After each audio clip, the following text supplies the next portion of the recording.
we've known each other for years. We met actually we have mutual friends who your friend Matt and my friend Nikki met and fell in love and got married, and that's how we met through them. Yes. But many years ago. We've known each other maybe 20 years, maybe. Yeah.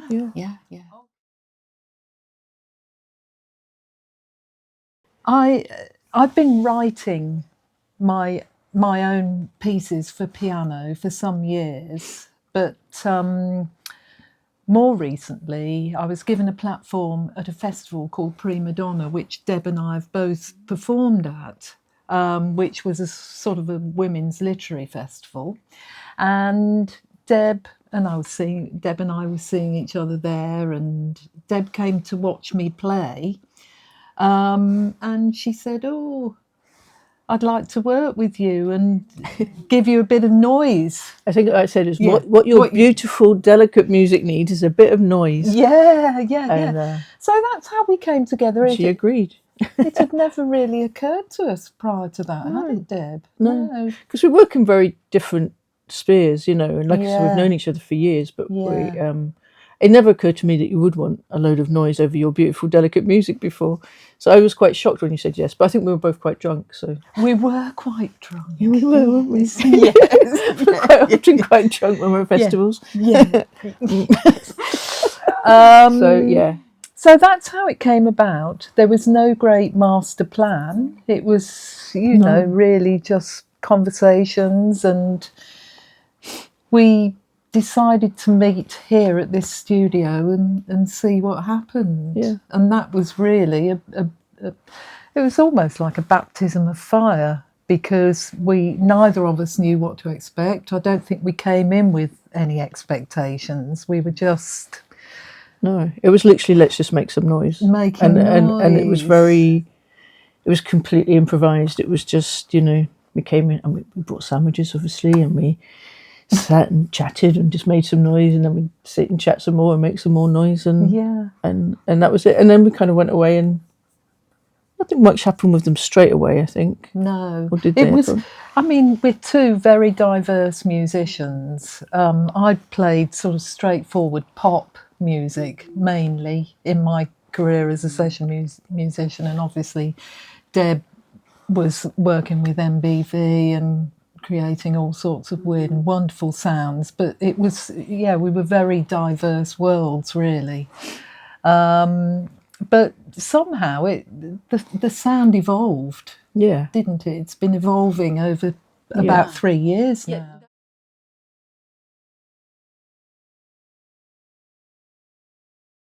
It just, I don't know, it was like I said, we had no expectations. We just came in, and it just slowly, like initially the two instrumental things are from very early sessions, and initially it was just completely improvised. There was no time signatures, no beats, nothing. We just, it was just, I was just making noises, and you were playing beautiful music over the top. And I think Secret Place was the first one I think I wrote as a song. I actually kind of started to hear melodies, and then realised actually it's quite difficult to construct a song when there's absolutely no time signatures. So then the next couple of sessions I think we approached slightly differently and put some very basic time signatures down, but still very much with the idea of like there's no thought process about like we want to make a song like this. It's just like we're still making noise, but it's a little more structured. Yes, a little more, just because there's a time signature. But out of that, it's really like we might come out of each session with like 2 or 3 hours of music, but then it's just a matter of listening through and picking out bits we like, and then constructing that was it. You, Deb. Essentially, we've created all these raw materials, Deb and I together. Just pure improvisation. I would leave a session not remembering anything that I've done, because it was literally just pouring forth, responding to Deb responding to me. But Deb is an absolute alchemist, because what she does is mixes everything together and creates cohesive pieces out of it. That's essentially what's happened. So I'm so grateful to Deb, because she's made sense of everything that we've done and she's produced it. I mean, she's got a lot of skills, this woman, that I was completely unaware of. I was unaware that she could actually produce.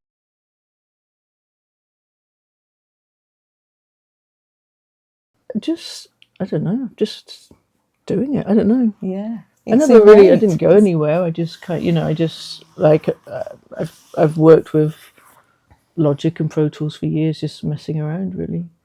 And I think I like lockdown gave me a little more time to sort of work on things. So I had a few songs that I wrote in lockdown and gave me a bit more time to mess around with Logic and things. But this project, I think because there was no expectations and no, like, I don't even think it was never an idea that we would make a record as such. It was just like, let's just see what happens.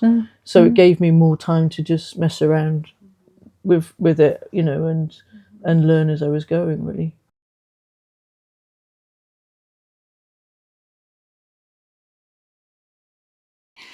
That's a loaded question there. It certainly wasn't hard to work with Rob Lloyd. No, that was quite easy. That was quite straightforward. You don't have to answer either. Do you know what? Blur was the hardest music to play, but also the most enjoyable, I have to say, because Damon is a keyboard player. He's a pianist and a proper musician, and the lines he writes, because essentially I'm just parroting his lines. That's what you do as a session musician. You're invariably, you're always playing somebody else's music. Sometimes I would have a bit of creative freedom to play what I liked within their structure, but most of the time I'm just playing what they've written. I suppose the difficulties with Blur as well were actually playing two of his lines simultaneously, whereas, they'd go in the studio, do their recording, and Damon would be laying them all down individually, and sometimes I had to play two of them simultaneously.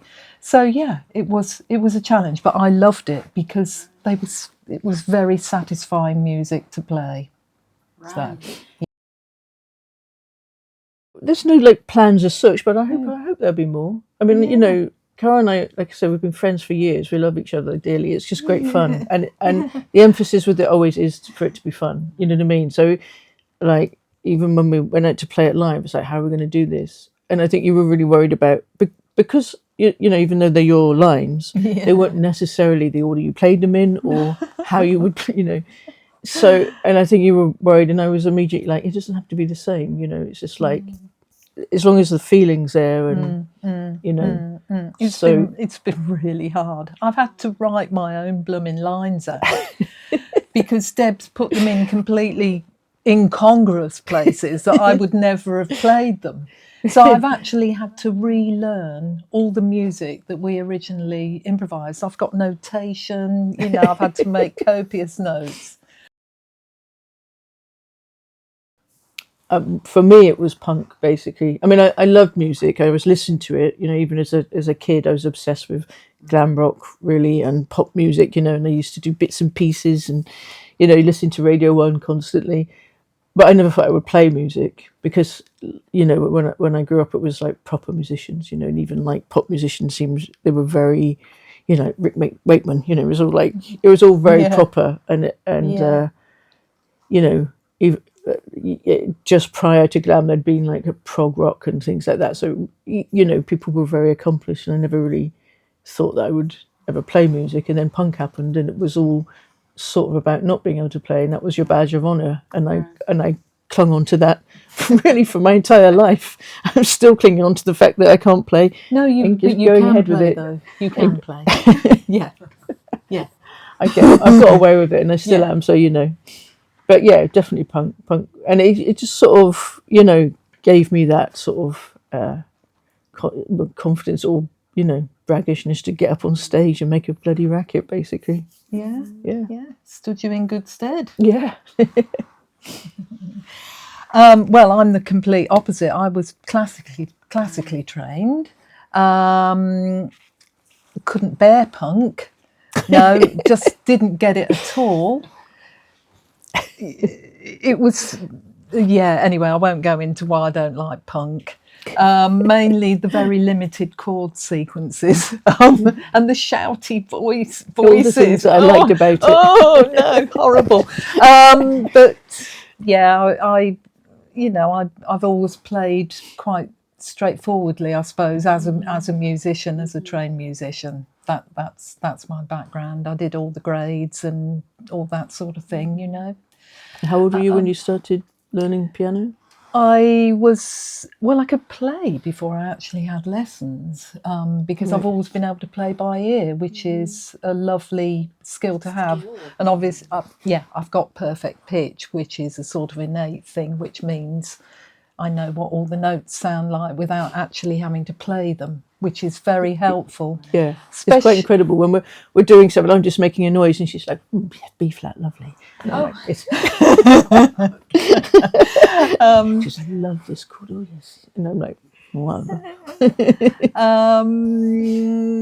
So yes, that was it really, and I started playing with local bands. I went to drama college actually in Birmingham, and started playing with local bands, and then I ended up playing with some really good people. I worked with a chap called Basil Gabardon, who was a founder member of Steel Pulse, so I learned how to play ride and skank, which is the proper way to play reggae on keyboards. And then I worked with the Au Pairs for a while, but they'd disbanded at that point, and it was a sort of skeleton crew, and the music ended up going quite free form and sort of jazzy. That's really how I got into it. And then I started auditioning, because in the olden days we had the NME, Melody Maker, and they used to advertise for musicians in the classifieds, and I answered an ad for Everything But the Girl, and my husband and our friend Rob, we all auditioned as a back line for Everything But the Girl, and I suppose that was the first big start into sessioning, So yeah, that's really how I got into it.